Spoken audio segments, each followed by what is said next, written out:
नमस्कार, आप देख रहे हैं डॉक्टर साहेब, आपके साथ मैं हूँ मुस्कान। दर्शकों, आज के इस एपिसोड में हम बात करेंगे हर्पीज़ ज़ोस्टर के बारे में। हम देखते हैं कि कई बार एकदम से किसी को शरीर पे बहुत छोटे-छोटे से ऐसे दाने हो जाते हैं, फोड़े टाइप के हो जाते हैं, बहुत दर्द देता है।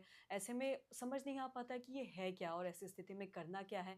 कई बार लोगों को गर्मियों में हो जाता है, कई बार ये किसी भी मौसम में हो सकता है।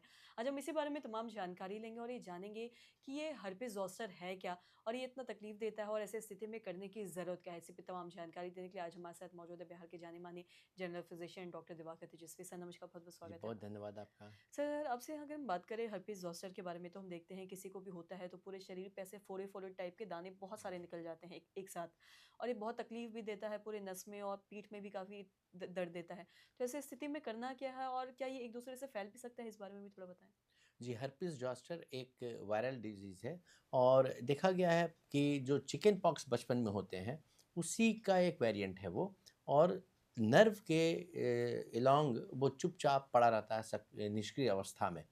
जब भी स्ट्रेस या इम्यूनिटी कमज़ोर होने में, विशेषकर डायबिटिक में या एचआईवी एड्स के रोगी हैं या फिर जिसकी इम्यूनिटी कमज़ोर है, वो कभी भी रीएक्टिवेट हो जाता है और जब रीएक्टिवेट होता है तो हर्पिस ज़ॉस्टर के रूप में आता है और वो नर्व के अलोंग, डर्मेटोम के अलोंग उसको अफ़ेक्ट करता है और हुँ। ये बड़ी पेनफुल कंडीशन था क्योंकि नर्व को इन्वॉल्व करता है, इसलिए नस में लगता है कि चुभ रहा है, एकदम गड़ रहा है।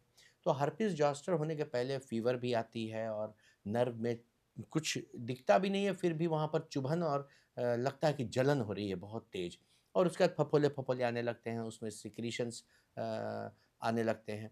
तो ऐसी स्थिति में आप जैसा आपने बताया आपसे पूछा कि वो बचने के लिए उसके सिक्रीशन से एक से दूसरे में ना लगें, उसका ध्यान रखना ज़रूरी होता है और इसके लिए एंटीवायरल एजेंट आते हैं जो इस वायरस के मल्टीप्लिकेशन को, रेप्लिकेशन को कम करने की क्षमता रखते हैं। वैसे एंटीवायरल एजेंट्स तुरंत शुरू करने चाहिए और एंटीवायरल जो मलहम आती है वो भी लगाना आवश्यक होता है और इसके लिए विशेषकर न्यूरोपैथिक पेन के लिए जो दवाइयाँ आती हैं उसकी आवश्यकता पड़ती है और कभी-कभी पोस्ट हर्पेटिक न्यूरैल्जिया कहते हैं। हर्पिस ठीक होने के बाद भी जिस नर्व रूट को इन्वॉल्व किए हुए था, उसमें बहुत दिनों तक 2 से 3 महीने तक भी चुभन, जलन आ सकती है। इसलिए बहुत बार लंबे समय तक जो न्यूरोपैथिक पेन की दवाइयाँ हैं वो देनी पड़ती है जो पेशेंट्स हैं उनको। जी।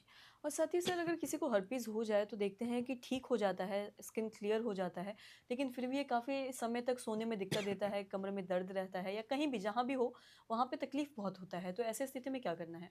हाँ, ऐसी स्थिति में इसे ही पोस्ट हेर्पेटिक न्यूरैल्जिया कहते हैं और ऐसी स्थिति में चिकित्सीय देख-रेख में न्यूरोपैथिक पेन के लिए जो दवाइयाँ आती हैं, नर्व को जो सूदेन करता है, नर्व के अलोंग स्किन को जो सूद करता है, लोशन जैसे एलोवेरा लोशन, कालामाइन लोशन लगाना होता है और जो एंटी हेर्पेटिक पोस्ट न्यूरोपैथिक न्यूरैल्जिया वाले पेन है उन दवाइयों का सेवन लंबे समय तक करने की आवश्यकता पड़ सकती है।